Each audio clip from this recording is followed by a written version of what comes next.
mga Mars! Good morning! For today's video, samahan nyo naman ako mag-prepare nitong mga pa-order ko, mga Mare. Kailangan natin kumayod ng malala dahil marami tayong gastos nitong mga nakaraan. Charot! Ayan, meron nga pala tayong pa-carbonara, Shanghai, tapos etong ating sisig na tokwa, mga Mare. Hindi ko pala na-share yung recipe nitong mga Mars kasi medyo nagmamadali talaga ang Mommy Miles. Kaya next time gawan ko ng video. At ito nga pala ang request ni customer, fettuccine na pasta yung gagamitin natin. O diba? Very social. Charot. Magpakulo na tayo dito ng tubig. Lagyan natin ng konting salt tapos itong mantika para hindi magdikit-dikit pag pinakuluan na natin. Kasi itong pasta na to, napaka-sensitive niya, mga Mare. Hindi siya pwedeng haluin ng haluin kasi mapuputol o madudurog siya. Kaya kailangan very light lang talaga yung pagkaluto sa kanya. At ayan yung ating carbonara. Na-share ko naman na yung recipe ng carbonara ko, mga Mars. Hanapin nyo na lang kung saan banda yun. Charing.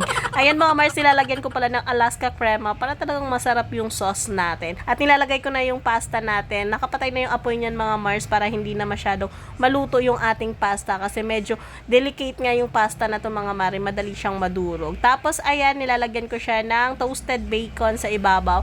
At nilagyan ko ng madaming cheese para masarap. At eto na nga yung ating naka-ready na to na ating lumpiang Shanghai. Ito yung tinitinda ko na frozen. So naka-ready na siya. So hindi na tayo gumawa.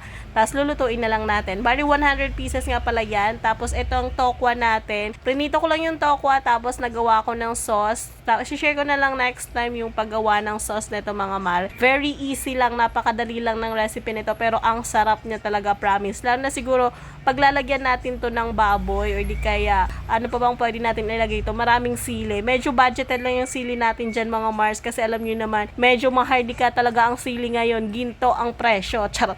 Pati yung sibuyas. Kaya yan medyo konti lang. Tipid lang pero yung lasa hindi tinipid. Charot. Ayan na, mga Mars. Ready na yung ating food. At ibabiyahe pa nga pala to papuntang Angono, Rizal kasi doon sila magki-Christmas party. Thank you so much sa Team Red ng Citibank. Thank you so much sa pag-order palagi. Ayan, suki ko yan sila, mga Mars. Kaya kung gusto niyo mag-order at ayaw nyo mapagod, mag-PM na kayo. Ngayon na.